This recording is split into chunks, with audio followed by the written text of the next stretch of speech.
part of that Baylor culture is cover-ups, and Bruce Feldman, a great college football reporter for Fox Sports, is joining us now. I've read everything probably, or almost everything, Bruce, you've read for the last couple of years. It did feel like, to me, it was completely out of control. Did it feel like that to you? Yeah, I mean, look, at this point, Colin, a lot of people like to use that term, it's not the crime, it's the cover-up. But the crimes here were so egregious that had been perpetrated by his players. And I think what people need to understand here is, and people got confused with a lot of this, I think, is as it relates to the laws with colleges, it's not the coach's decision whether to determine, okay, that, nothing happened here. I think our player is innocent. If there is an allegation, as some of these, were, or many of these were, they had to do their due diligence. You can't keep letting players play. I mean, I talked to an attorney for one of the victims who had been raped by a player who has been convicted already. And she was like one of 5 or 6 women who had been raped by this player, or accused that she had been raped by this player. And the fact that Art Briles had looked the other way was such an egregious act, because who knows how many other crimes were committed after that if they had acted, might not have been. I said, Bruce, when USC, Miami, or Ohio State got into trouble, those stories you couldn't keep hidden. There's major market media. Columbus is a real city with pro sports. There's a big major newspaper there with a history of breaking stories. USC, Reggie Bush, Miami, Nevin Shapiro. But I did say through my life, I have watched when Washington got in trouble when I was a kid. Seattle Times, the Seattle Post-Intelligencer, major market media.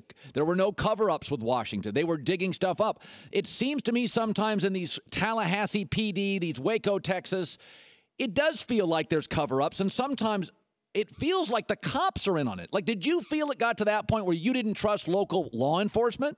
Yeah, at this point, I think so. I think the reality here is a lot of places in this era now, where we are with the media, there's just not a lot of resources, and people do not have the money. There's not a lot of investigative guys or investigative people around to do the digging.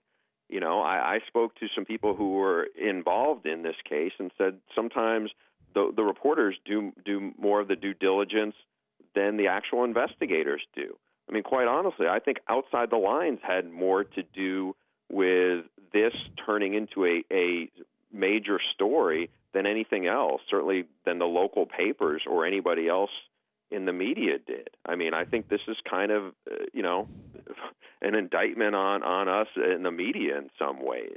Yeah.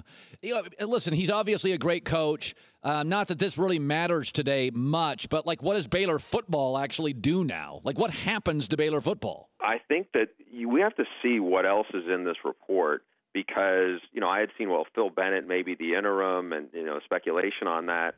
From what I've been told, there are a lot of people within that staff who will not be around because they are just as implicated, because they had knowledge and looked the other way. I don't know how you keep some of those guys around, if that was the case. Look, there were a couple of reports, I think 2 days ago, that Ken Starr was going to be the fall guy and Briles was safe. And, we had been reporting on this for a while. And I said, yesterday, I didn't buy that, because how can you have the president go down and the head coach, who should know some of these things, keep him on? It just didn't make any sense. Even if he's successful, it didn't.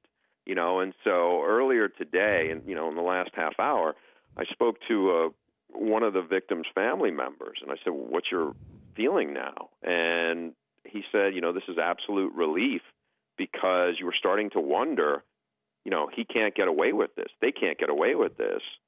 Somebody who could have prevented this shouldn't get away with this. Yeah. Well, so Art Briles out at Baylor, several tipping points. Now he's out, and the first of many to go. Bruce Feldman, excellent college football reporter for Fox Sports. Glad to have him. We appreciate the updates on this stuff. This story is going to continue to develop. We just needed you late notice, Bruce, and you stepped in for us big. Thank you very much. My pleasure. Thanks for having me.